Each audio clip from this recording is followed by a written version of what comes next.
جی ناظرین، آج دو تین بڑی اہم باتیں آپ کے ساتھ شیئر کرنی ہیں۔ پہلی بات تو یہ ہے کہ پاکستان میں آج عالمی یوم جمہوریت منایا جا رہا ہے ساری دنیا کی طرح، تو ہمیں یہ دیکھنا ہے کہ پاکستان میں جمہوریت ہے بھی یا نہیں، یا پھر صرف ہم اس کا دن منا کر خوش ہو رہے ہیں۔ دوسری بات جو اکانومی کی صورتحال ہے، اس پہ وزیر خزانہ کے بیانات بڑے مضحکہ خیز ہیں۔ ایک تو انہوں نے کہا کہ جناب جو روپے کی قدر گر رہی ہے اس میں میرا کوئی قصور نہیں ہے، یہ اسٹیٹ بینک سے پتہ کریں۔ دوسری بات یہ ہے کہ اکانومی کتنے اشاریوں پہ گرو کر رہی ہے، انہوں نے کہا یہ تو مجھے نہیں پتہ، یہ وزیر خزانہ کے بیانات ہیں۔ اور تیسری بات جو ہے، الیکشن کمیشن کے خلاف جو ہرزہ سرائی کی گئی تھی کچھ وزراء کی جانب سے، اور اس کے بارے میں انہوں نے کہا تھا کہ یہ پیسے کھاتے ہیں، پیسے پکڑتے ہیں اور سیاسی مفادات ہیں، اس کے حوالے سے الیکشن کمیشن نے نوٹس جاری کر دیا ہے، اور پھر دیکھتے ہیں اب اس پہ کیا ہوتا ہے۔ اور آخری خبر جس پہ ہم نے کہنا ہے کہ پی ایم ڈی اے کا جو قانون لایا جا رہا ہے، اس پہ کوشش کی جا رہی ہے کہ فیک نیوز کو کب کیا جائے، اور فیک نیوز کے خلاف وفاقی وزراء بڑا کھل کے بول رہے ہیں۔ تو ان چار خبروں میں بات کرنی ہے، اور لیکن مزید بات سے پہلے ضروری یہ ہے کہ آپ اس چینل کو سبسکرائب کریں اور بیل آئیکن کو پریس کریں، تاکہ آپ کو نوٹیفیکیشن مل سکے کہ جو بھی ویڈیوز فیوچر میں آئیں گی وہ آپ تک پہنچیں۔ الٹی ترتیب سے شروع کرتے ہیں۔ سب سے پہلے بات کرتے ہیں فیک نیوز کے حوالے سے۔ اچانک آپ نے دیکھا کہ ایک کالا قانون صحافیوں کے لیے لانے کی کوشش کی جا رہی ہے، اسے پی ایم ڈی اے کہا جاتا ہے، جس کے مطابق ایک اتھارٹی بنے گی جس میں الیکٹرانک میڈیا، پرنٹ میڈیا اور سوشل میڈیا سارا ایک اتھارٹی کے اندر ہوگا۔ لوگوں کو سزائیں دی جائیں گی، لوگوں پہ جرمانے کیے جائیں گے اس لیے کہ وہ فیک نیوز دیتے ہیں۔ اب فیک نیوز کیا ہے، یہ بہت امپورٹنٹ بات ہے۔ یہ جو حکومت ہے اور اس کے وزراء ہیں، یہ تو بنے ہی اس فیک نیوز کی وجہ سے ہیں۔ یہ الیکٹرانک میڈیا فیک نیوز کے لیے کام کر رہا ہے، اور ہمیں دیکھیے ان کی پوری تاریخ اٹھا کے دیکھ لیجئے۔ تحریک انصاف بنیادی طور پر فیک نیوز کی پیداوار ہے، یہ کوئی سیاسی جماعت نہیں ہے، یہ ایک پروپیگنڈا گینگ ہے، ایک پروپیگنڈا یونٹ ہے۔ ہم مثلا کتنی باتیں ایسی آپ کو جلدی جلدی بتا سکتے ہیں۔ مثلا 35 پنچر کی خبر عمران خان نے دی اور وہ فیک نیوز تھی۔ چینلوں نے یہ چلایا کہ پاکستان کی اکانومی نواز شریف کے دور میں تباہ ہو گئی ہے، آج ہمیں پتہ چل رہا ہے وہ فیک نیوز تھی۔ اس کے علاوہ بیگم کلثوم نواز کی علالت کے حوالے سے لوگوں نے پیپر لہرا لہرا کے میڈیکل رپورٹس خبریں دیں کہ یہ سب کچھ ڈرامہ ہو رہا ہے، وہ فیک نیوز تھی۔ نواز شریف اور ان کے اہلِ خانہ کی کرپشن کے حوالے سے جو کچھ 5 سال تک مسلسل کہا گیا، ایک اینکر ایک چینل کی خبر نہیں بتا رہا، 5 سال تک مسلسل کہا گیا، وہ فیک نیوز تھی۔ شاہد خاقان عباسی کے حوالے سے جو ایل این جی کے سودوں میں گڑبڑ کا انہوں نے پروپیگنڈا کیا، وہ آج آپ نے دیکھ لیا کہ ہم دنیا کی سب سے مہنگی ترین ایل این جی خرید رہے ہیں، اس وقت ہم بہت زیادہ بیٹر آف تھے، اور وہ فیک نیوز تھی۔ احسن اقبال کے نوروول سپورٹس پروجیکٹ کے حوالے سے جو بات کی، وہ فیک نیوز تھی۔ اور ان فیک نیوز پہ صرف میڈیا ٹرائل نہیں ہوا، ان فیک نیوز پہ نیب نے گرفتاریاں بھی کیں، بھیڑ بکریوں کی طرح لوگوں کو اندر گھسیٹ کے جیلوں میں ڈال دیا۔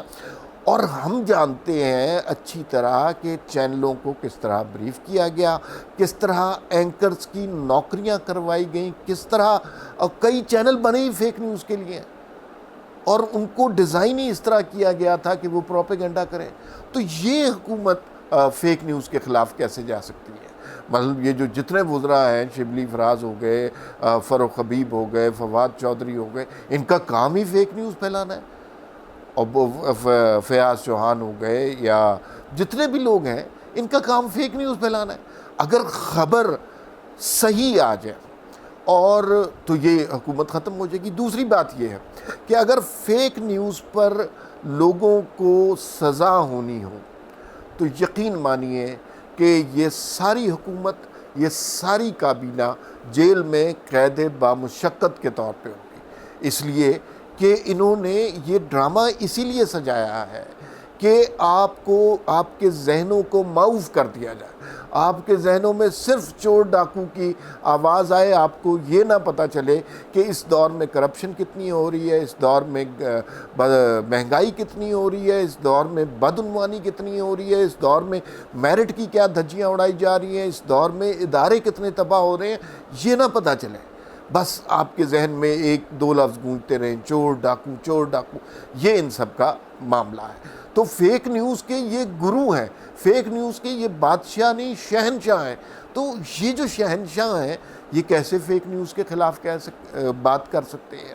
اس حکومت کا اور پاکستانی عوام کا المیہ یہ ہے کہ یہ دور اتنا کنفیوژن کا دور ہے. جو سب سے بڑا چور ہے وہ چور چور کے نعرے لگا رہا ہے، جو سب سے زیادہ کرپٹ ہے وہ کرپشن کے نعرے لگا رہا ہے، جو سب سے زیادہ نااہل ہے وہ پچھلی حکومتوں کی نااہلی کا قصہ لے کر بیٹھا ہوا ہے. تو یہ بہت تکلیف دہ بات ہے.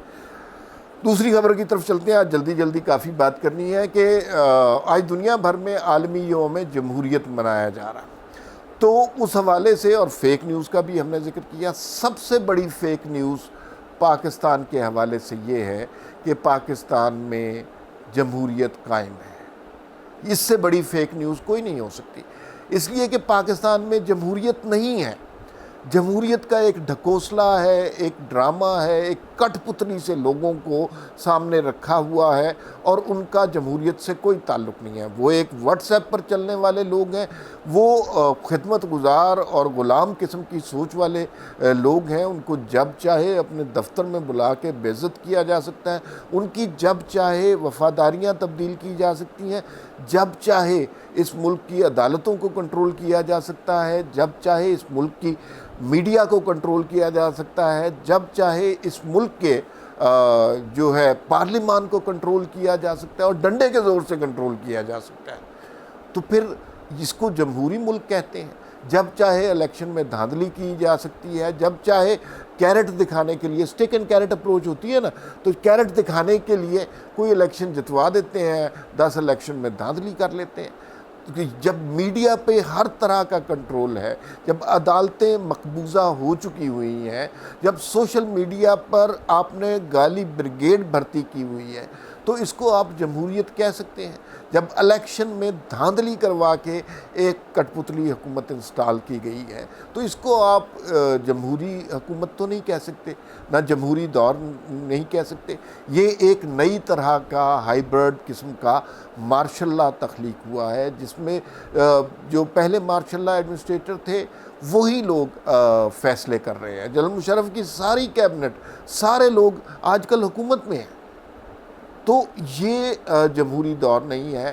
دنیا بے شک یوم جمہوریت منائے، لیکن پاکستان کو یوم جمہوریت منانے کا کوئی حق نہیں ہے. ایک اور خبر پہ ہم نے بات کی، وہ الیکشن کمیشن کے حوالے سے.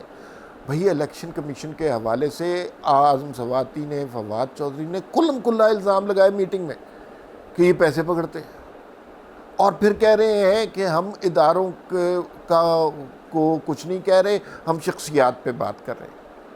اچھا، یہ بالکل الٹ ہو جاتا ہے اگر آپ کسی اور ادارے کی شخصیات پہ بات کریں.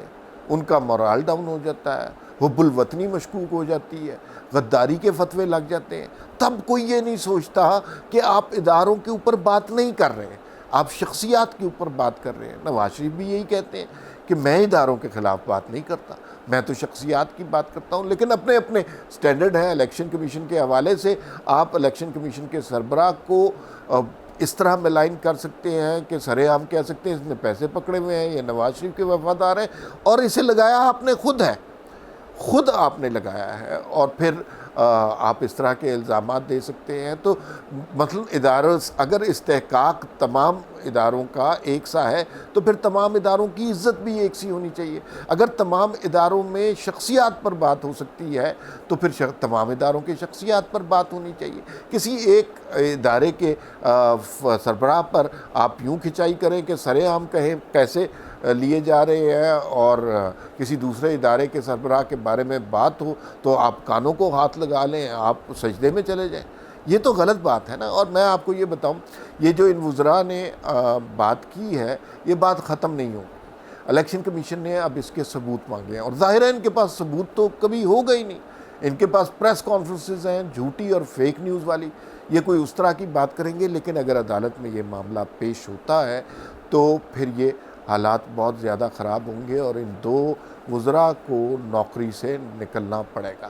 لیکن یہ چونکہ فیک نیوز کے ماسٹر ہیں، یہ کہیں گے کہ سیاسی بنیادوں پہ نکالا گیا. اور ان کے پاس ایسے لوگوں کی کمی نہیں ہے، 2 اور لوگ آ جائیں گے جو اسی طرح کی خبر چلانا شروع کر دیں گے. اب بات کرتے ہیں آخری وزیر خزانہ کے حوالے سے۔ وزیر خزانہ نے کہا کہ بھئی روپے کی جو قدر کم ہو رہی ہے اس کا میرے سے کوئی تعلق نہیں ہے، اسٹیٹ بینک سے پوچھیں۔ تو یہ آپ کو یاد ہوگا آئی ایم ایف کے ساتھ جب ہم معاہدے کر رہے تھے اس میں ہم نے اسٹیٹ بینک کو آٹونومس بنانا منظور کر لیا تھا۔ اسٹیٹ بینک کے سربراہ کو، ان کے مصاحب کو ہم کچھ نہیں کہہ سکتے، ہمارا کوئی اختیار نہیں ہے، حکومت پاکستان کا کوئی اختیار نہیں، وہ اپنی مرضی سے فیصلے کرتے ہیں۔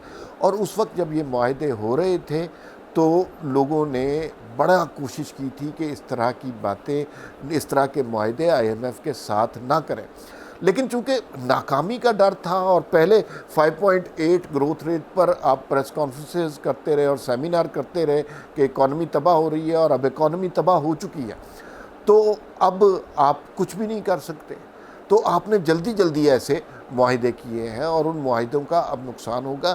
وزیر خزانہ بالکل صحیح کہہ رہے ہیں، وہ روپے کی قدر شاید ٹکے کے برابر کر دیں، ہمارا کوئی عمل دخل نہیں ہے۔ دوسری بات یہ ہے کہ وزیر خزانہ نے یہ بات کی گروتھ ریٹ کے حوالے سے کہ بھئی مجھے تو نہیں پتا گروتھ ریٹ کیا ہے، واقعی ان کو نہیں پتا۔ اس قدر کنفیوژن کریٹ کیا ہے، کوئی کہتا ہے 4 ہے، کوئی کہتا ہے 2 ہے، کوئی کہتا ہے 1 ہے۔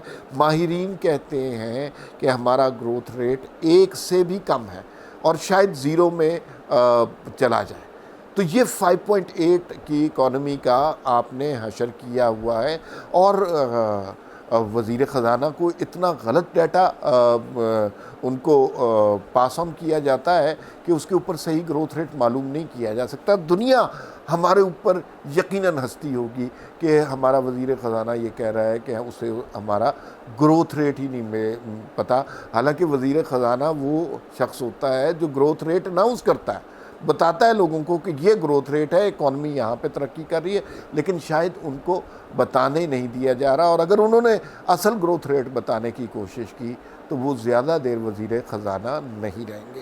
آخر میں دیکھیے ہوا یہ ہے کہ کچھ لوگوں نے ہوس اقتدار میں ایک چلتی اچھی پروگریسو حکومت کو نکال کے باہر کر دیا، اور ان 3 سالوں کے اندر جس طرح ہر شعبے میں لوٹ مار اور کرپشن ہوئی ہے اس کا اندازہ نہیں ہو سکتا، کیونکہ خبر نہیں دینے دی جا رہی۔ تو میں یہ سوچتا ہوں کہ جنہوں نے یہ منصوبہ بنایا تھا، جنہوں نے عمران خان کی کٹ پتلی کو سجایا تھا، اس میں بھی کچھ، جن لوگوں نے یہ منصوبہ بنایا اس میں بھی کچھ محب وطن لوگ ہوں گے، انہیں سوچتے ضرور ہوں گے اور سوچنا ضرور چاہیے کہ آپ نے ذاتی مفاد کی خاطر ایک پورے ملک کو تباہ کر دیا، ایک ملک کی اکانومی کو تباہ کر دیا، کروڑوں لوگوں کی زندگی اجیرن کر دی، لوگوں کو خودکشیوں پر مجبور کر دیا۔ تو حب الوطنی کا سوال آپ پر بھی اٹھتا ہے۔